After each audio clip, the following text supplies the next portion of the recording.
Alguma vez você se perguntou sobre as histórias que não foram contadas nas páginas da Bíblia? Aqueles nomes que nunca apareceram? Aquelas vidas que ficaram perdidas nas sombras do passado? Hoje, começamos uma caminhada diferente, uma busca profunda por um mistério guardado no coração das Escrituras, escondido entre os versículos que todos conhecemos, mas raramente questionamos. Aliás, seja muito bem-vindo ao canal. Aqui, cada história é uma caminhada profunda pelas páginas sagradas, com lições que tocam a alma e transformam o coração. Se você deseja seguir essa jornada conosco, já se inscreve no canal e ativa o sininho. Estamos construindo, passo a passo, um caminho de fé, aprendizado e reflexão, sempre guiados pela Palavra de Deus. Juntos vamos conhecer melhor as Escrituras. Talvez você já tenha ouvido falar sobre Caim e Abel, os primeiros filhos de Adão e Eva. Uma história conhecida, contada 1000 vezes, sobre irmãos e ciúmes, oferendas e assassinatos. Mas, e as irmãs deles? Sim, você ouviu direito. As irmãs. Porque Gênesis afirma claramente que Adão teve filhos e filhas, porém nunca mencionou o nome dessas filhas. Por quê? Essa pergunta simples abre uma porta secreta, escondida há milênios. Quem foram as esposas de Caim e Sete? Como a humanidade pôde crescer se apenas 3 filhos homens são nomeados na Bíblia? É possível que tenhamos ignorado algo essencial, ocultado por entrelinhas profundas? O silêncio das Escrituras muitas vezes fala mais alto que suas palavras explícitas. Esse silêncio esconde mistérios, respostas proibidas, histórias que desafiam nossa compreensão tradicional da fé. Histórias como a das filhas esquecidas de Adão e Eva, mulheres que carregaram nos ombros o peso de continuar a humanidade, mas cujos nomes nunca foram mencionados em nossos púlpitos.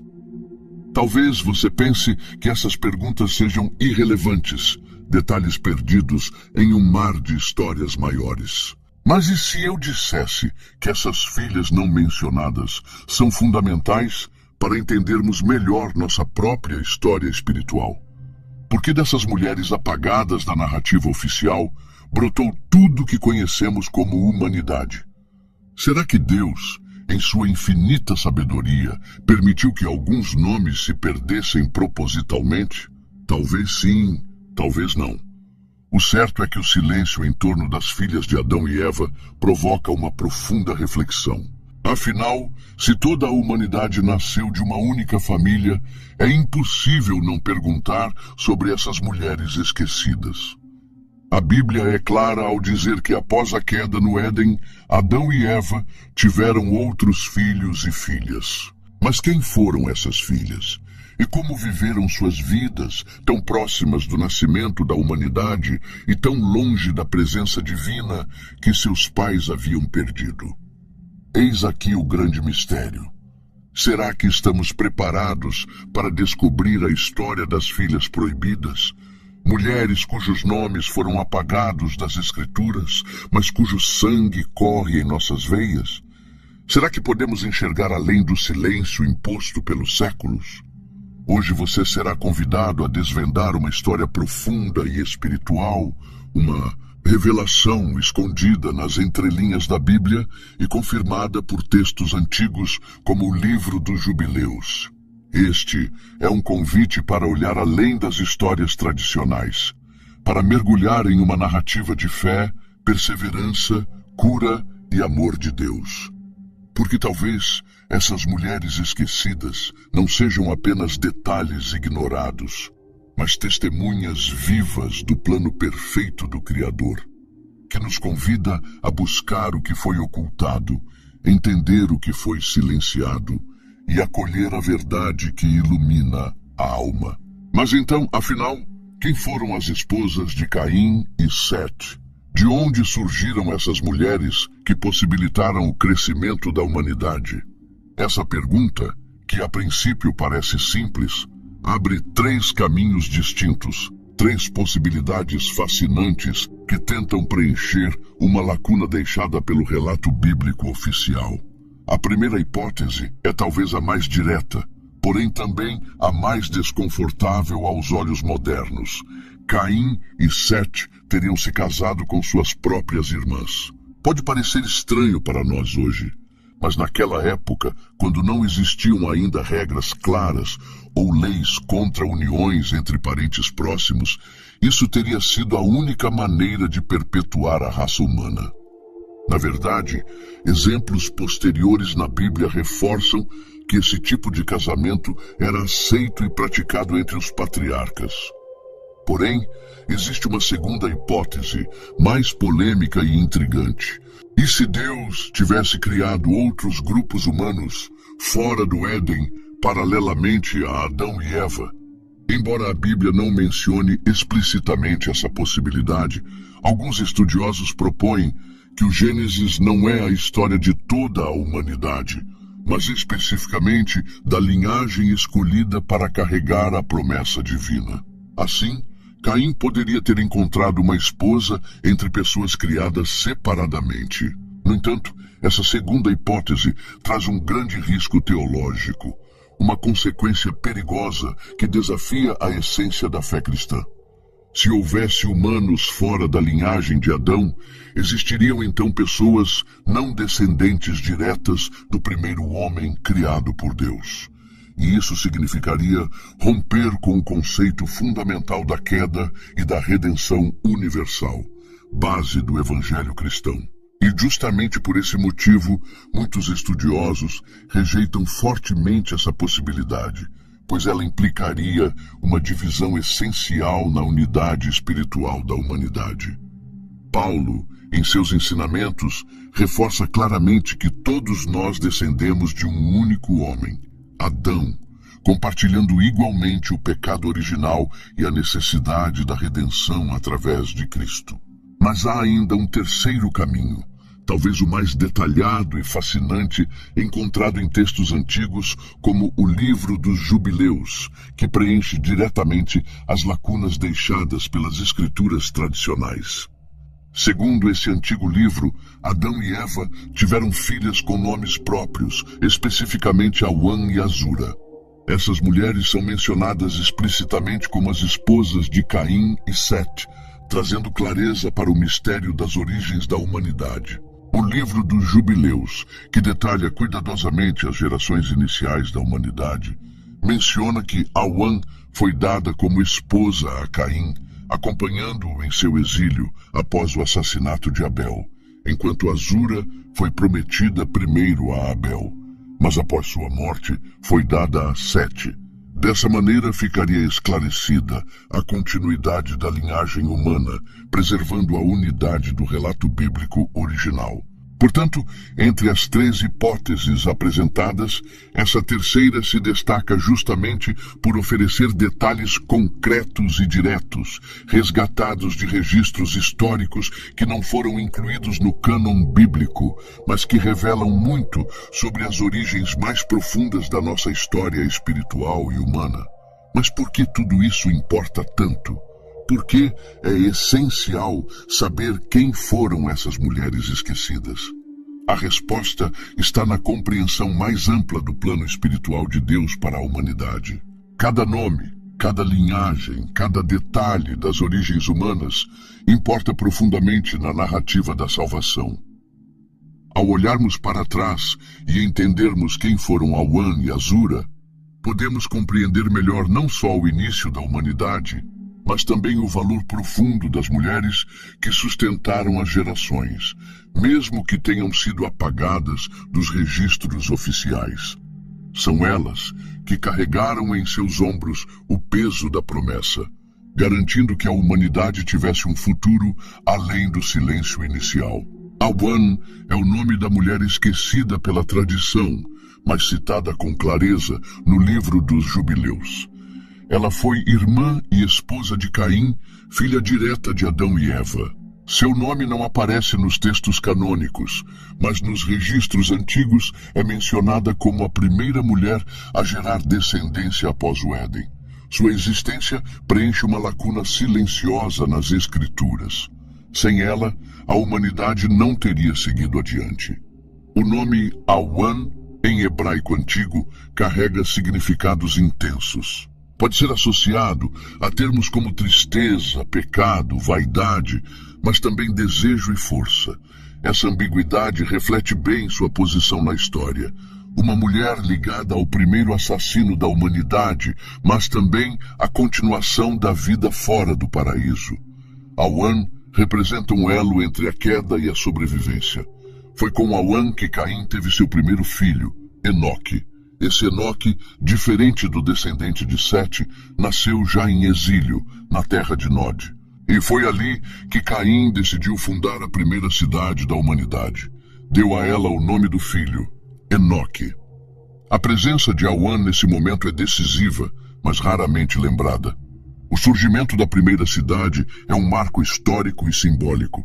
Representa a transição de uma humanidade nômade para uma estrutura organizada, mas também um afastamento da vida simples dos patriarcas. Essa cidade não nasceu de bênção, mas de sobrevivência. Enoque, o filho de Awan, foi o primeiro cidadão de um mundo novo, um mundo construído fora da presença direta de Deus. A vida de Awan foi vivida sob a sombra do crime de seu irmão esposo. Embora ela não tenha cometido nenhum pecado registrado, sua trajetória foi determinada pelas escolhas de Caim. Ela deixou o lugar de origem, foi com ele para uma terra distante, viveu sob um destino marcado. Essa condição moldou sua função na narrativa primitiva. Awan foi parte de um recomeço forçado. A cidade fundada por Caim se tornou símbolo de uma linhagem separada da promessa. Com o tempo, seus descendentes seriam associados à cultura das armas, da música, das ferramentas de bronze e ferro. Uma linhagem ativa, criadora, mas também rebelde. A base dessa civilização surgiu de Awan. Ela foi a mulher por trás do primeiro passo da humanidade urbana.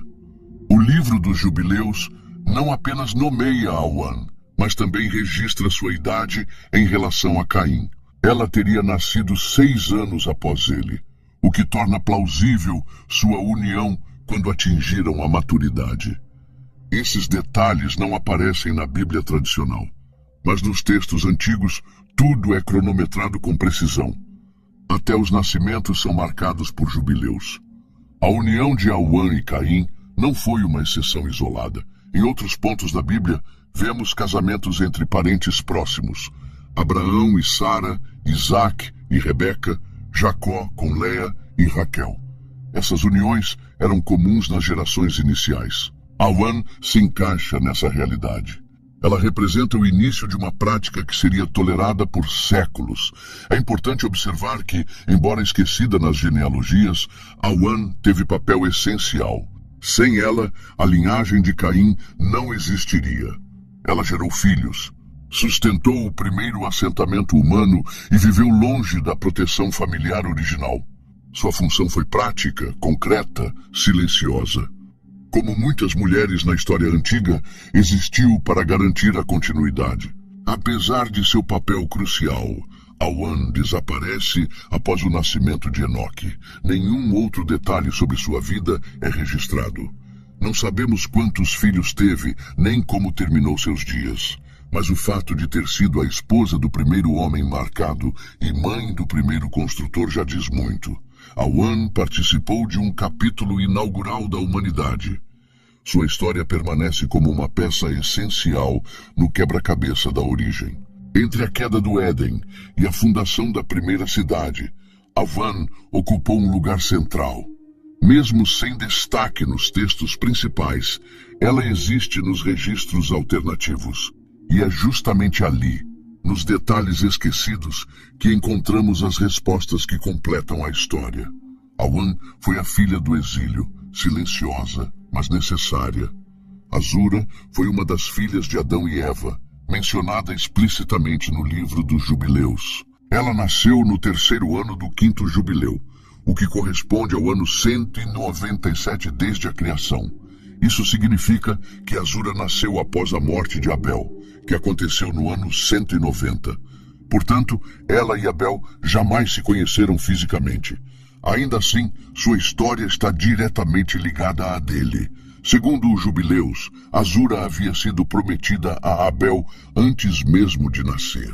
Isso não era incomum nas tradições antigas, onde alianças eram formadas entre famílias e descendências, ainda antes do nascimento real. A promessa era uma intenção familiar, mas com a morte de Abel, o plano precisou mudar. Azura então foi dada como esposa a Sete. Sete foi o terceiro filho nomeado de Adão e Eva, nascido após o luto profundo pela perda de Abel. Ele representava um reinício. O próprio texto bíblico diz que ele foi dado por Deus em lugar de Abel. Ao se casar com Azura, Sete continuou o plano de preservação da linhagem, e dessa união nasceu Enos, o filho que marcaria uma virada na história da humanidade. Foi com Enos que os homens começaram a invocar o nome do Senhor, segundo Gênesis 4:26. Até então, ninguém tinha registrado esse tipo de comportamento espiritual coletivo. Enos foi o início da prática de adoração, oração e reconhecimento da presença divina. Azura foi sua mãe, e isso dá a ela um papel decisivo na reconstrução espiritual do mundo pós-queda. O nome Azura tem raízes ligadas ao azul do céu e ao lápis lazuli, uma pedra preciosa associada ao sagrado. Na antiguidade, era usada em templos, coroas e objetos cerimoniais. Representava pureza, verdade e proximidade com o divino. Esse simbolismo reforça a função espiritual da linhagem que ela inaugurou. Uma linhagem voltada para o alto. Enquanto Awan foi ligada ao exílio, a cidade e a linhagem de Caim, Azura representa o retorno. Suas escolhas e descendência caminharam em direção ao que havia sido perdido. Não por mérito pessoal, mas por continuidade de um plano que buscava preservar a conexão com Deus. Azura tornou-se pilar silencioso de uma linha que manteria viva a memória do Éden. Os Jubileus descreve com detalhes os jubileus e os anos de nascimento. Isso mostra que a história desses personagens era organizada com precisão. Azura aparece nesse contexto como peça estratégica. Sua união com Sete não foi acidental. Foi planejada como parte de uma linhagem de restauração dentro da única família existente até então. A linhagem de Azura e Sete é a mesma que levaria a nomes como Enos, Cainã, Mahalalel, Jared, Enoque, Matusalém, Lameque e Noé. Todos esses personagens aparecem diretamente ligados à preservação da fé. Foi essa linha que resistiu ao caos crescente da humanidade. E a origem dela está justamente no ventre de Azura. Segundo os jubileus, Adão ensinava aos seus filhos mandamentos que viriam a ser escritos muito tempo depois por Moisés. Azura teve papel fundamental em manter esses ensinamentos vivos por meio de sua descendência. O contraste entre Awan e Azura vai além das escolhas individuais. Representa duas direções opostas. Awan seguiu o caminho da sobrevivência, fora da presença de Deus. Azura seguiu o caminho da reconstrução espiritual. Uma inaugurou cidades, a outra cultos. Uma viveu o afastamento, a outra o retorno simbólico ao Criador. Azura foi esquecida pelos textos oficiais, mas preservada nos registros antigos. Sua história revela que, mesmo em silêncio, algumas figuras moldaram profundamente a história da humanidade. Ela foi mãe da invocação, esposa da continuidade e filha da promessa. Sem ela, não haveria caminho de volta. Foi por ela que a adoração começou. Com o passar dos séculos, as duas linhagens originadas pelas filhas de Adão e Eva seguiram caminhos completamente distintos. A linhagem de Caim, nascida de Awan, cresceu ao redor de cidades, cultura e poder. Foi ali que surgiram as primeiras ferramentas de ferro, instrumentos musicais e técnicas de domínio. Mas junto com esse avanço material, veio também o orgulho, a violência e o afastamento completo da orientação divina. Enquanto isso, a linhagem de Sete e Azura manteve uma postura diferente. Seus descendentes eram conhecidos por invocar o nome de Deus, preservar os ensinamentos recebidos de Adão e manter práticas espirituais mesmo sem escrita formal. Segundo o livro dos Jubileus, esses filhos justos continuaram celebrando os preceitos dados ainda no Éden. O foco não era construir cidades, mas preservar a memória do Criador. Mas esse equilíbrio começou a ruir quando as gerações seguintes se misturaram. O Gênesis relata que os filhos de Deus, expressão usada para descrever os descendentes de Sete, passaram a tomar para si as filhas dos homens, expressão que se refere às mulheres da linhagem de Caim. Essa união gerou consequências desastrosas, alterando o curso da história humana. Dessa mistura nasceram os Nefilins, seres descritos como gigantes e homens de força incomum. O termo Nefilim vem da raiz hebraica que significa os caídos. Eram homens violentos, orgulhosos, adorados como semideuses por suas habilidades e brutalidade. A terra, segundo o texto, se encheu de corrupção e crueldade. Tudo isso resultante de uma escolha: abandonar a linhagem separada. O livro dos Jubileus e o livro de Enoque ampliam essa narrativa. Falam também de anjos que tomaram mulheres humanas, ensinando segredos proibidos como alquimia, astrologia e armas de guerra. Com isso, aceleraram ainda mais a degradação do mundo. Homens e animais se corromperam. A terra ficou cheia de sangue. O legado de pureza começou a desaparecer. O enfraquecimento da linhagem de Azura se deu aos poucos. As gerações justas foram sendo absorvidas pelas práticas dos descendentes de Caim. O casamento entre linhagens foi um ponto de inflexão. O que havia começado com invocação e temor a Deus transformou-se em mistura e indiferença. A linha da promessa foi quase apagada. Restaram poucos justos. A lembrança de Azura e dos seus descendentes começou a desaparecer da tradição oral.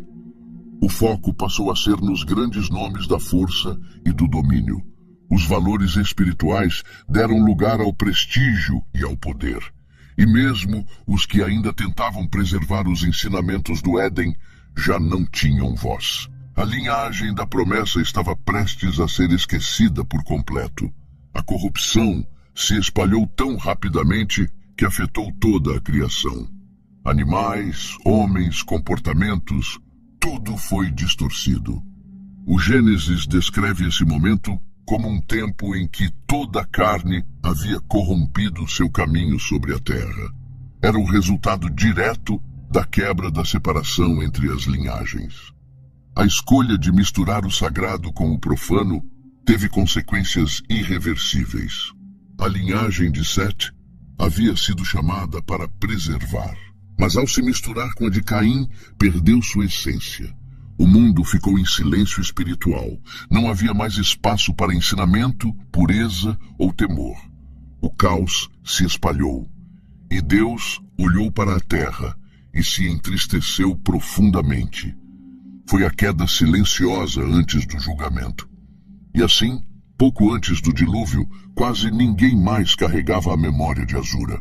A linhagem espiritual estava à beira da extinção. Mas ainda havia um nome entre eles, alguém que se manteve fiel em meio à escuridão crescente. Um descendente direto daquela filha esquecida. E por meio dele, a história teria mais uma chance. As mulheres citadas nas genealogias bíblicas são poucas, e muitas vezes aparecem apenas como figuras secundárias. No entanto, sem elas, a continuidade da humanidade teria sido impossível. Awan e Azura são exemplos claros disso. Mesmo esquecidas dos textos canônicos, foram fundamentais para a preservação das linhagens que moldaram o destino espiritual e físico da humanidade. Elas foram as guardiãs silenciosas do pacto. Oban, ao lado de Caim, iniciou uma linhagem marcada pela distância de Deus. Sua descendência construiu cidades, forjou instrumentos, criou cultura, mas também carregou o peso do exílio e da marca deixada pelo primeiro crime humano. Awan viveu entre os frutos do trabalho e os ecos da condenação. Sua missão foi garantir que a vida continuasse mesmo fora da presença direta do Criador.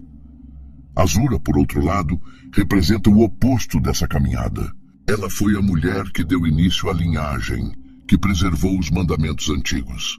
Junto de Sete, gerou Enos, e dele vieram os primeiros que invocaram o nome de Deus. Essa linhagem manteve vivas as tradições recebidas por Adão. Seus descendentes formaram a base espiritual que resistiria até o tempo de Noé. Essas duas filhas de Adão e Eva simbolizam dois caminhos. Um voltado para a construção de um mundo material, o outro para a memória de um mundo perdido. Awan e Azura são raízes de árvores diferentes que cresceram lado a lado. Suas escolhas, seus filhos e suas descendências moldaram não apenas a história, mas o destino espiritual da humanidade. No entanto, com o passar dos séculos, suas histórias foram apagadas. Seus nomes não figuram nos livros mais lidos, nem nas pregações mais conhecidas, mas os efeitos das suas vidas ainda podem ser sentidos. A cidade de Caim e o altar de Enos nasceram delas. São frutos diretos de seus ventres, mas também de suas posições no plano divino. O livro dos Jubileus resgata o que a tradição apagou, não para contradizer a Bíblia, mas para completá-la em detalhes esquecidos. Nessa restauração, as mulheres ganham voz. Elas passam a ser vistas como pilares e não apenas como acompanhantes. Awan e Azura deixaram de ser sombras e se tornaram parte da estrutura central da origem da humanidade. Ao olharmos para o papel dessas mulheres, percebemos que o plano de Deus sempre envolveu famílias inteiras. Não foram apenas os patriarcas que sustentaram a promessa, mas também as matriarcas. Muitas vezes, elas não tinham seus nomes lembrados, mas estavam lá, formando, ensinando, sustentando a continuidade silenciosa do que havia sido revelado no princípio. A história das duas irmãs termina antes mesmo que a história de Noé comece. Mas sem elas, não haveria como chegar até ele. Sem elas, não haveria humanidade. Elas não foram apenas mães, foram portadoras de um propósito maior.